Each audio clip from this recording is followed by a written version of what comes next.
कहानी की शुरुआत सेरी नाम की एक छोटी लड़की से होती है जिसके पास एक अजीब सा हुनर है। वो हैंडसम लड़कों के सामने अपने दिल की बात कहने में बिल्कुल नहीं झिझकती। जब उसे अपनी क्लास के एक लड़के पर क्रश होता है तो वो बिना डरे उससे अपने प्यार का इजहार कर देती है और उसकी खुशी का ठिकाना नहीं रहता जब वो लड़का भी मान लेता है कि उसे भी वही पसंद है। और सीरी खुशी के मारे फूट फूट कर रो पड़ती है। लेकिन किस्मत को कुछ और ही मंजूर था, क्योंकि अगले ही दिन वो लड़का अचानक स्कूल छोड़कर चला जाता है और उसका दिल पूरी तरह टूट जाता है। वक्त के साथ सीरी बदलने लगती है। उसके बाल अब पहले की तरह सीधे नहीं रहते, जबकि उसकी जुड़वां बहन हायरी के बाल बिल्कुल वैसे ही रहते हैं और उसे लगने लगता है कि शायद ये फर्क उसे अपने पिता से मिले जीन्स की वजह से है। बाद में वो चुपचाप अपने पड़ोसी लड़के से प्यार करने लगती है और उसके लिए एक तोहफा भी तैयार करती है। लेकिन जिस दिन हिम्मत जुटाकर उससे अपने दिल की बात कहने वाली होती है, उसी दिन वो लड़का उसके घर आता है और हायरी के बारे में पूछता है। उसे नहीं, और यही कड़वा अनुभव सीरी को ये कसम दिला देता है कि अब वो कभी किसी से अपने प्यार का इजहार नहीं करेगी। मगर ये कसम तब टूट जाती है जब उसकी मुलाकात समंदर किनारे हायोन से होती है, जिसकी चाल ढाल लहरों जैसी खूबसूरत होती है और वो उसे पहली नजर में ही दिल दे बैठती है। अगले ही दिन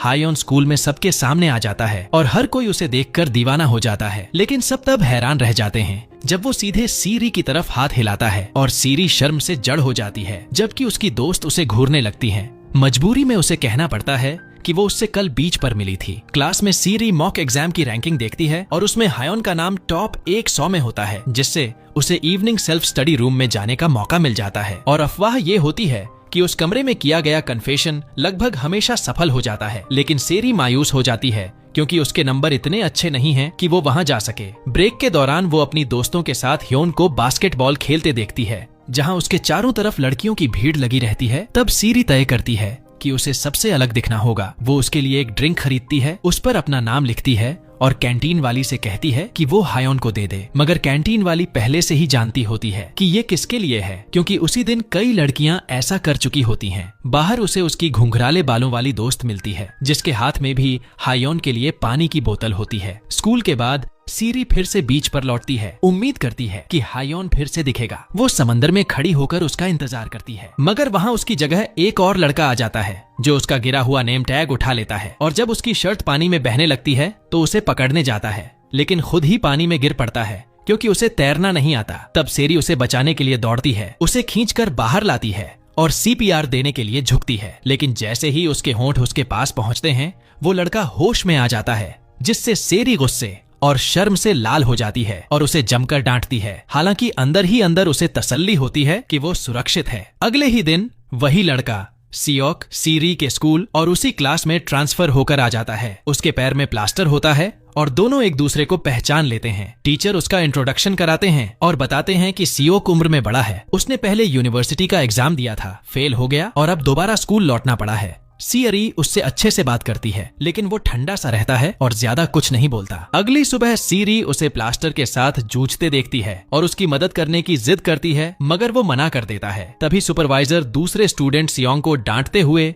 उसे मदद करने का आदेश देता है। बाद में सीरी को बिना नेम टैग के पकड़ा जाता है और वो झूठ बोल देती है कि शायद कहीं गिर गया होगा, जबकि असल में वो अभी भी ज्यूक के पास ही होता है और उसने उसे वापस नहीं किया होता। लंच टाइम पर सीरी और उसकी दोस्तें सियोक के लिए खाना लेकर आती हैं और उनकी इतनी केयर देखकर वो हैरान रह जाता है। जब बाकी बच्चे पूछते हैं कि क्या सच में सीरी ने उसे बीच पर बचाया था, तो सियोक चुप रहता है, लेकिन सीरी गर्व से बीच में कूद पड़ती है और पूरा क्रेडिट खुद ले लेती है। हंसते हुए वो ये तक कह देती है कि अब उस पर उसका एहसान है, उसे उसकी छतरी पकड़नी होगी, उसके लिए खाना लाना होगा और आइसक्रीम भी खिलानी होगी। और सियोक बेचारा मना भी नहीं कर पाता। बाद में उसकी दोस्तें उसे नया नाम टैग बनाकर देती हैं और जयुक लगभग उसका असली वाला लौटाने ही वाला होता है। लेकिन तभी वो किसी को ये कहते सुन लेता है कि शायद जिसने तुम्हारा नाम टैग लिया है उसने इसलिए लिया क्योंकि उसे तुम पसंद हो। और ये सुनकर वो चुपचाप अपना हाथ पीछे खींच लेता है। इसी बीच सीरी फिर से साफ साफ कह देती है कि उसका दिल सिर्फ ह्योन के लिए धड़कती है, मुझे वही पसंद है, किसी और के लिए कोई जगह नहीं है। जैसे ही वो ये बात खत्म करती है, अचानक एक बॉल उड़ती हुई उसकी तरफ आती है और उसे लग जाती है, मगर किसी ने उसे किक मारकर वापस भेज दिया होता है और सामने खड़ा होता है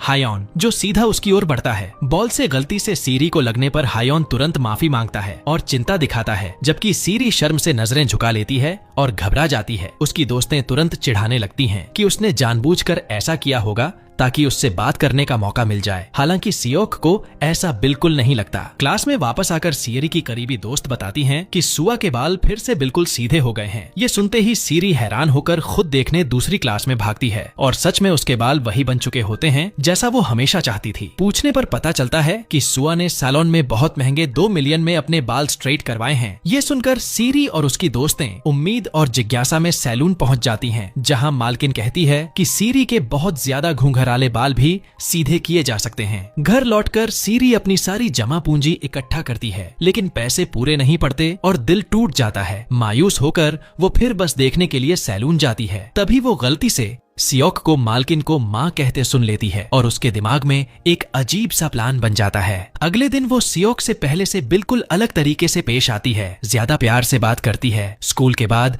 वो जानबूझकर सैलून के बाहर उससे टकराने का नाटक करती है और पूछती है कि वो वहाँ क्या कर रहा है। तब वो बताता है कि ये सैलून उसकी माँ का है। ये सुनते ही सीरी बिना झिझक अंदर भाग जाती है, खुद को उसकी करीबी दोस्त बताती है और उसकी माँ को याद दिलाती है कि उसने बीच पर उसकी जान बचाई थी। वो वादा करती है कि स्कूल में उसका ध्यान रखेगी और बदले में इशारों इशारों में अपने बाल स्ट्रेट करवाने की बात कह देती है। उसकी माँ मुस्कुराकर मान जाती है, लेकिन शर्त रखती है कि ये तब होगा जब उसका प्लास्टर उतर जाएगा। इसके बाद से सीरी पूरी तरह सियोक की लाइफ में घुस जाती है, उसे क्लास तक छोड़ती है, पढ़ाई में मदद करती है और सुरक्षित घर पहुंचाती है। यहाँ तक कि सैलून दोबारा खुलने के लिए उसकी माँ के साथ पर्चे बांटने में भी हाथ बंटाती है। एक बारिश वाले दिन वो उसे अपने पिता के वेयरहाउस में शरण लेने ले जाती है और उसे अपने पिता के कपड़े पहनने को देती है। अंदर उसकी कॉमिक बुक्स के ढेर लगे होते हैं। जब वो पूछती है कि क्या उसे पढ़ना पसंद है, तो सियोक कहता है कि उसने कभी कॉमिक्स नहीं पढ़ी। ये सुनकर वो चौंक जाती है और बड़े उत्साह से अपनी पसंदीदा किताबें उसे चुनकर देती है। यहाँ तक कि उसे ताला खोलने का पासवर्ड भी बता देती है ताकि वो जब चाहे आ सके। इसी दौरान सीरी और उसकी दोस्तें हायोन को कन्फेशन करने की तैयारी में ओरिगामी बीड्स मोड़ने लगती हैं। उन्हें पता चलता है कि उनकी राइवल मिन पहले ही 1000 मोतियां बना रही है, तो वो सीधा 10,000 बनाने का टारगेट रख लेती हैं। जब सियोक को ये प्लान पता चलता है तो वो चुपचाप खिसकने की कोशिश करता है, लेकिन सीरी उसे रोक लेती है और कहती है कि उसका रोल बहुत जरूरी है। बड़े दिन से पहले उसे उसके बाल स्ट्रेट करने में मदद करनी होगी। मजबूरी में सियोक वहीं रुक जाता है और उसके साथ मोतियां मोड़ने लगता है। बाद में सीरी शाम के सेल्फ स्टडी रूम में एक क्लासमेट से सीट बदलने की गुहार लगाती है, क्योंकि उसे लगता है कि हायोन को प्रपोज करने के लिए वही सबसे परफेक्ट जगह है। मगर वो लड़का मना कर देता है, ये कहकर कि इससे उसकी पढ़ाई खराब होगी, और झुंझलाकर उस पर चिल्ला पड़ता है, तुम्हें लगता है वहाँ कन्फेशन करने से वो तुम्हें पसंद करने लगेगा? क्या हायोन अंधा है? तुम्हारा कोई चांस नहीं है, अपना टाइम बर्बाद मत करो। उसकी ये कड़वी बातें सीरी का हौसला पूरी तरह तोड़ देती हैं। उसी शाम वो रोती हुई सियोक के घर जाती है, ओरिगामी बीड्स का जार उसके हाथ में थमा देती है और बिना कुछ कहे चुपचाप लौट जाती है। जब वो अपने पिता के वेयरहाउस पहुंचती है तो दरवाजा खुला मिलता है और अंदर सियोक कॉमिक्स पढ़ता हुआ बैठा होता है, अब भी उसके सपने को पकड़े हुए। सी कहती है कि वो हायोन से तभी कन्फेशन करेगी जब उसके बाल स्ट्रेट हो जाएंगे, क्योंकि उसे लगता है कि तभी वो उसे पसंद करेगा। तब सियोक एक और जार निकालता है जो उसने पिछले कई दिनों से चुपचाप उसके लिए मोतियां मोड़कर भरा था। सीरी हैरान रह जाती है जब वो पूछता है कि इन मोतियों का असली मतलब क्या है, और वो धीरे से कहती है, इनमें मेरे, तुम्हारे और मेरी सारी दोस्तों के जज्बात भरे हैं। अगर हायोन मुझे मना भी कर दे तब भी मैं इस जार को हमारे साथ बिताए वक्त की याद के तौर पर संभाल कर रखूंगी। अगले दिन सीरी सियोक को स्कूल ले जाने उसके घर पहुंचती है और देखती है कि उसके पैर से प्लास्टर उतर चुका है। ये देखकर वो खुशी से झूम उठती है। उसकी माँ उसे याद दिलाती है कि वादा पूरा करने का वक्त आ गया है, अब वो उसके बाल स्ट्रेट करवा सकती है। सीरी मुस्कुराती है, लेकिन तय करती है कि वो हायोन को कन्फेशन करने से ठीक एक दिन पहले ही ऐसा करेगी। स्कूल में नया मॉक एग्जाम रिजल्ट लग जाता है और सब उसे घेर लेते हैं। तभी सबके सामने इयोक का नाम टॉप रैंकर्स में दिखता है। उसने दिन रात मेहनत की थी, क्योंकि उसे पता था कि सीआरई को इवनिंग सेल्फ स्टडी रूम में जगह दिलाने के लिए किसी का चुना जाना जरूरी है। जब सियोक उसे अपनी सीट देने की पेशकश करता है ताकि सीरी वहाँ जाकर अपना कन्फेशन कर सके, तो पहली बार उसका दिल उम्मीद से रोशन हो जाता है। मगर जश्न मनाने से पहले ही एक और झटका मिलता है। खबर फैल जाती है कि जिस हायोन से वो प्यार करती है वो इस एग्जाम में फेल हो गया है, और उसे लगता है जैसे किस्मत फिर से उसकी जिंदगी के साथ खेल रही हो। एक दिन पड़ोस की एक औरत सीरी के घर आती है और उसकी माँ को जांगमी के परिवार के बारे में बताती है, जो हेयर सैलून की मालकिन है। वो कहती है कि जांगमी का बेटा सियोक स्कूल के सबसे होशियार बच्चों में से है और उसका पिता एक मशहूर यूनिवर्सिटी हॉस्पिटल में प्रोफेसर है। सीरी की माँ हैरान होकर सोचती है कि इतनी कामयाब फैमिली यहाँ रहने क्यों आई होगी। तब पड़ोसन दर्दनाक सच बताती है कि उसका पति जलन में पागल था, अक्सर अपनी बीवी पर जुल्म करता और अपनी नाकामी का गुस्सा बेटे पर निकालता था, जिससे वो लड़का टूट गया, अकेला पड़ गया और उसे स्कूल और एग्जाम तक छोड़ने पड़े। पास बैठी सीरी ने ये सब सुन लिया और उसका दिल दर्द से भर गया। उस शाम अपने पिता के वेयरहाउस के पास से गुजरते हुए सीरी को अंदर लाइट जलती दिखती है और झांकने पर वो देखती है कि उसके पिता सियोक के साथ इंस्टेंट नूडल्स बांटकर खा रहे हैं। इतना ही नहीं, उसके पिता उसे एक डिस्पोजेबल कैमरा भी थमा देते हैं और कहते हैं कि अंदर ऐसे और भी पड़े हैं, जब मन हो इस्तेमाल कर सकता है। अगली सुबह स्कूल में सीरी की नजर आने वाले पिकनिक के पोस्टर पर पड़ती है और उसके दिमाग में तुरंत ये जगह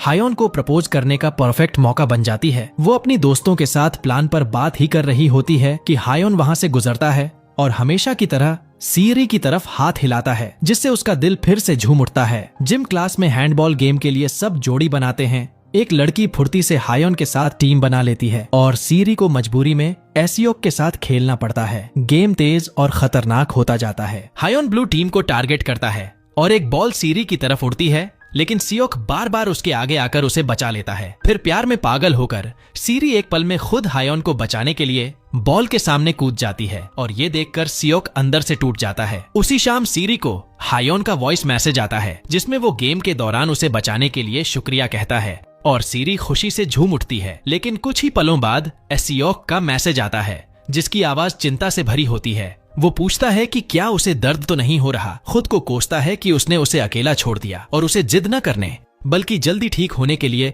मरहम लगाने की सलाह देता है। दोनों मैसेज सुनकर सीरी के दिल में अलग अलग तरह के एहसास उमड़ने लगते हैं। एक तरफ बेवजह की खुशी, दूसरी तरफ अजीब सी गर्माहट और उलझन। बाद में वो सैलून जाती है, जहाँ सियोक की माँ उससे उसके बाल धोने को कहती है और इतनी नजदीकी में दोनों को अजीब सा महसूस होता है। तभी सियोक गलती से शैम्पू से पहले कंडीशनर लगा देता है। उसकी माँ हैरानी से उसे देखती है, क्योंकि वो कभी ऐसी गलती नहीं करता।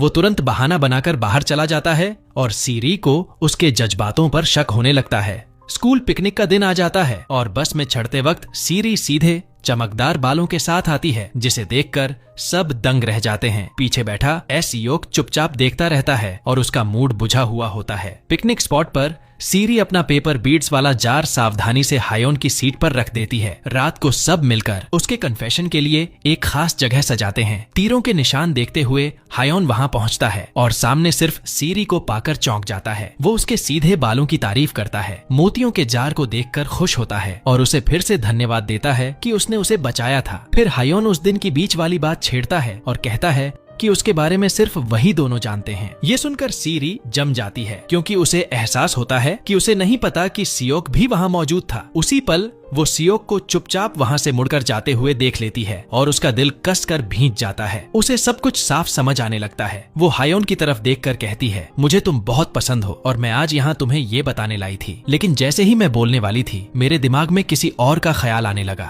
मुझे लगता था कि पसंद किए जाने के लिए मुझे खुद को बदलना होगा, सुंदर बनना होगा, लेकिन उसके साथ रहते हुए मुझे कभी खुद को बदलने की जरूरत महसूस नहीं होती। मैं जैसी हूँ वैसी रह सकती हूँ और जिस इंसान की वो बात कर रही होती है वो कोई और नहीं बल्कि सियोक होता है। सीरी वापस ग्रुप के पास लौटती है। उसकी दोस्तें बेसब्री से पूछती हैं कि क्या उसका कन्फेशन सफल हुआ, लेकिन वो कुछ नहीं कहती। बस उसकी आंखें खामोशी से सियोक को ढूंढती रहती हैं। अगले दिन सियोक को सच में क्या हुआ था इसकी कोई खबर नहीं होती, इसलिए वो हर मोड़ पर सीरी से बचता रहता है। उस रात उसे वेयरहाउस के अंदर लाइट जलती दिखती है। वो बाहर खड़ा होकर अपने ही जज्बातों से जूझता रहता है और आखिरकार अंदर चला जाता है, क्योंकि उसे पता होता है कि सीरी वहीं उसका इंतजार कर रही होगी। वेयरहाउस की टेबल पर सीरी चुपचाप सियोक के लिए नई किताबें रख चुकी होती हैं। दोनों कुछ देर तक खामोशी में बैठे रहते हैं। कोई भी चुप्पी तोड़ने की हिम्मत नहीं करता। फिर आखिर सीरी धीरे से पूछती है, क्या तुम्हें जानने की जिज्ञासा नहीं है कि कन्फेशन में क्या हुआ था? क्या तुम सच नहीं जानना चाहते? और वो मान लेती है कि उसने हायोन से कन्फेशन नहीं किया था। ये सुनकर सियोक चौंक जाता है और पूछता है, क्यों?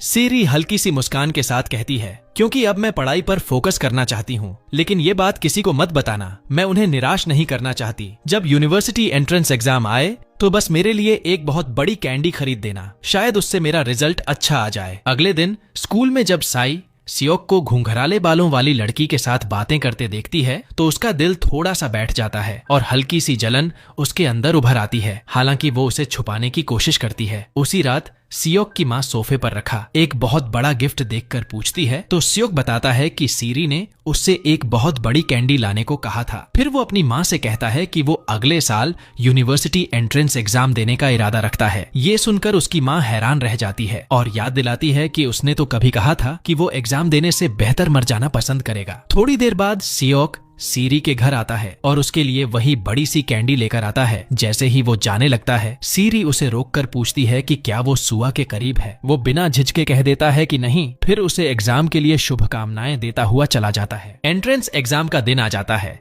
और शुभकामनाएं देने वालों के बीच सीरी को एक खास सरप्राइज मिलता है, एक खुशमिजाज भालू के मैस्कॉट से भरा हुआ बहुत बड़ा गिफ्ट बैग। जब वो कॉस्ट्यूम उतरता है तो अंदर सियोक होता है और सीरी का दिल गर्माहट से भर जाता है। रिजल्ट का इंतजार करते हुए अगले दिनों में सीरी की पूरी गैंग मसालेदार राइस केक खाने जाती है, लेकिन सीरी ये कहकर मना कर देती है कि उसे अपनी माँ की मदद करनी है। सियोक भी कह देता है कि उसे घर का कुछ काम है। शक होने पर सब उनका पीछा करते हैं और हैरानी से देखते हैं कि सीरी और सियोक चोरी छिपे मिल रहे हैं। उनकी आंखों पर यकीन ही नहीं होता। बाद में सीरी और सियोक उसी बीच पर लौटते हैं जहां उनकी पहली मुलाकात हुई थी। सीरी उससे पूछती है कि उस दिन उसने समंदर में छलांग क्यों लगाई थी। उसकी आंखें गहरी हो जाती हैं और वो बताता है कि वो उस वक्त इतनी उदासी में डूबा हुआ था कि सोचने लगा था अगर लहरें उसे अपने साथ बहा ले जाएं तो क्या होगा। लेकिन तभी पानी के अंदर उसे वो तैरती हुई दिख गई और उसी पल उसकी मौजूदगी ने उसे जिंदगी की तरफ वापस खींच लिया। धीरे धीरे वो उसके हाथ में वो नेम टैग थमा देता है जिसे उसने इतने दिनों तक संभाल कर रखा था और मानता है कि वो उसे उस इंसान की याद के तौर पर रखे हुए था जिसने उसकी जान बचाई थी। फिर वो उसका हाथ थामता है, उसकी आंखों में देखकर कहता है कि वो उससे प्यार करता है। घर लौटते वक्त दोनों का मन एक दूसरे से अलग होने को नहीं करता। उनके हाथ एक दूसरे से चिपके रहते हैं। तभी सीरी झुककर उसके होठों पर एक शर्मीली और नर्म सी किस कर देती है। उसके गाल जल उठते हैं लेकिन उसका दिल सुकून से भर जाता है। घर पहुंचने पर सियोक की माँ उसे बताती है कि रविवार को उसे सियोल जाकर नया हेयर ड्रायर लेने जाना है। वो पूछता है कि क्या उसे साथ चलना है, मगर उसकी माँ मना कर देती है और कहती है कि वो यहीं रहकर दुकान का ध्यान रखे। अगले दिन सीरी अपने परिवार के साथ पिकनिक पर जाने वाली होती है। निकलने से पहले वो सियोक को कॉल करना नहीं भूलती और बात करते हुए बार बार उसे रविवार की याद दिलाती रहती है जो उनकी तय की हुई डेट का दिन होता है। इसके तुरंत बाद सीरी अपनी खास दोस्ती वाली गैंग को फोन करती है और उनसे कहती है कि बीच पर सियोक को प्रपोज करने के लिए सारी तैयारी में उसकी मदद करें। आखिरकार वो खास रविवार आ जाता है जहां एक तरफ दोस्त जगह सजाने में लगे होते हैं, वहीं दूसरी तरफ सीरी और सियोक पहले ही वहां पहुंच चुके होते हैं। ये देखकर सब अपने अपने तय किए गए पोजीशन पर जल्दी से भाग जाते हैं प्लान के मुताबिक। थोड़ी दूरी पर खड़ी सीरी दोस्तों को रुकने का इशारा करती है लेकिन कोई उसकी बात नहीं समझ पाता। ठीक उसी पल सियोक को किसी का मैसेज आता है और वो कहता है कि उसे कॉल करने के लिए थोड़ा दूर जाना होगा, लेकिन उसी मैसेज को पढ़ते ही उसका चेहरा उतर जाता है। उसकी माँ को हॉस्पिटल में भर्ती कराया गया है। सीरी से माफी मांगकर वो तुरंत सियोल के लिए निकल जाता है। हॉस्पिटल पहुंचकर सियोक अपनी माँ को बेहोशी की हालत में कोमा में पड़ा देखता है और पास में उसका पिता ठंडे भाव से खड़ा होता है। वो कहता है कि वो सीढ़ियों से गिर गई थी। फिर चिंता दिखाने की जगह उसी पर दोष डाल देता है कि उसने सियोक की पढ़ाई बर्बाद कर दी और एक माँ के तौर पर नाकाम रही। ये सुनकर सियोक की मुट्ठियां भींच जाती हैं। उसे पूरा यकीन होता है कि उसके पिता झूठ बोल रहे हैं और उसकी माँ को धक्का दिया गया है, मगर उसका पिता उसके गुस्से को नजरअंदाज कर उसे घर जाने का हुक्म दे देता है। कई दिन बीत जाते हैं और कोई भी सियोक से संपर्क नहीं कर पाता। जब सीरी और उसकी दोस्तें उसके घर जाती हैं तो दुकान बंद मिलती है और बाहर फॉर रेंट का बोर्ड लगा होता है। घबराई हुई सीरी को याद आता है कि उसका पिता सोल नेशनल यूनिवर्सिटी हॉस्पिटल में प्रोफेसर है। बेबस होकर वो बस पकड़कर शहर जाती है। हॉस्पिटल में वो सियोक की माँ के बारे में पूछती है और जिस कमरे की तरफ भेजी जाती है वहाँ बाहर खड़े होकर वो एक डरावनी बातचीत सुन लेती है। सियोक का पिता ठंडे लहजे में कह रहा होता है कि वो दोनों तुरंत अमेरिका जा रहे हैं और अगर कभी वापस आए तो उसके शिकंजे से नहीं बच पाएंगे। माँ और बेटा दोनों की आंखों से आंसू बह रहे होते हैं। जाना कोई नहीं चाहता लेकिन मजबूर होते हैं। दरवाजे के बाहर खड़ी सीरी सब कुछ सुन लेती है और उसका सीना डर से कस जाता है। उसी रात सीरी एक पब्लिक फोन से कॉल करती है। जैसे ही ये सियोक की आवाज सुनाई देती है वो जम जाती है और फिर टूटे दिल के साथ वो ऐसे शब्द कह देती है जो उसका दिल नहीं चाहता था। वो कहती है कि उसने उसे हमेशा सिर्फ एक दोस्त की तरह देखा है ताकि वो गलतफहमी में न रहे, और अब उन्हें एक दूसरे से मिलने की जरूरत नहीं है। सीरी की आवाज कांपती रहती है, लेकिन वो ये सब इसलिए कहती है क्योंकि वो समझती है कि वो किस नामुमकिन हालात से गुजर रहा है, और वो नहीं चाहती कि वो उसकी वजह से सब कुछ कुर्बान कर दे। उस रात सीरी देर तक रोती रहती है, ये जानते हुए कि शायद ये आखिरी बार था जब उसने उस लड़के से बात की जिसे वो सच में प्यार करती थी। कुछ दिनों बाद स्कूल में ग्रेजुएशन सेरेमनी होती है और सबको हैरानी होती है जब सीरी ऑनर्स के साथ पास होती है। फोटो खिंचवाते और सर्टिफिकेट थामते हुए भी उसका दिल भारी रहता है। ईयरबुक की तस्वीरें देखते ही सियोक की याद और गहरी हो जाती है, और यादों का बोझ सह न पाकर सीरी वेयरहाउस चली जाती है, वही जगह जहां उनके साथ बिताए सारे पल जैसे वक्त में कैद होकर रह गए थे। वेयरहाउस की एक शेल्फ पर उसे एक नोटबुक मिलती है जो सियोक पीछे छोड़ गया था, जिसके कवर पर उसकी लिखावट में लिखा था लव क्रॉनिकल। और जब सीरी उसे खोलती है तो अंदर उसकी और उनकी पूरी फ्रेंड ग्रुप की ढेरों तस्वीरें मिलती हैं। हर फोटो के पास सियोक ने छोटे छोटे नोट्स लिख रखे होते हैं जो उसके एक्सप्रेशंस को कैद करते हैं। कभी उसकी मुस्कान, कभी उदासी, कभी हंसी, कभी आंसू। उसे वो सब कुछ पसंद था, इसलिए नहीं कि वो परफेक्ट थी, बल्कि इसलिए कि वो बस सी राय थी। वो सिर्फ वही लड़की नहीं थी जिसने उसे बीच पर बचाया था, बल्कि वही थी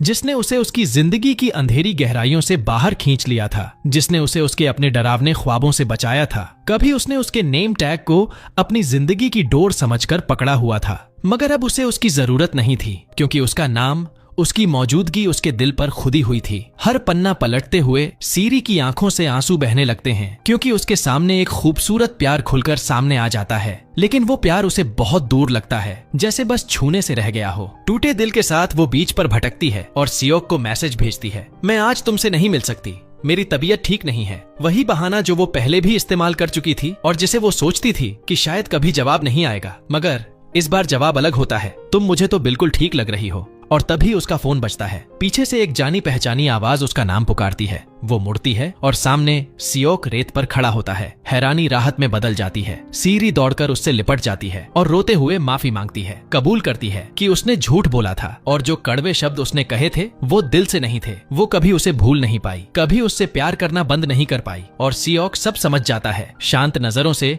वो अपने बैग से एक जार निकालता है जिसमें पेपर बीट्स भरी होती हैं, और बताता है कि हर मोती उसकी एक याद है, वो पल जिन्हें वो कभी भूलना नहीं चाहता। दोनों की आंखों में आंसू भर आते हैं और वो एक दूसरे से लिपट जाते हैं, उन जज्बातों के साथ जिन्हें अब रोक पाना मुमकिन नहीं था। तभी पास ही छिपे उनके दोस्त बाहर दौड़ते हुए आते हैं, तालियां बजाते हैं और इस खूबसूरत कपल की दोबारा मिली मोहब्बत का जश्न मनाते हैं। यहाँ किसी बड़े स्टेज पर कन्फेशन की जरूरत नहीं थी, क्योंकि जो उन्हें बांध रहा था वो उससे कहीं बड़ा था, उनके दिलों की सच्चाई, अडिग और बयान से बाहर। और इसी के साथ हमारी ये प्यारी लव स्टोरी अपने अंजाम तक पहुंचती है। उनकी कहानी भले ही ड्रामेटिक रही हो, लेकिन असली हैप्पी एंडिंग किसी और के बनने में नहीं, बल्कि खुद को अपनाने में होती है। ये कहानी हमें सिखाती है कि प्यार पाने के लिए खुद को बदलना जरूरी नहीं होता। जो इंसान हमें सच में प्यार करता है वो हमें वैसे ही अपनाता है जैसे हम हैं, क्योंकि जब कोई हमें बिना शर्त अपनाता है तभी दिल सच में सुकून पाता है। और शायद यही प्यार की सबसे खूबसूरत जीत होती है।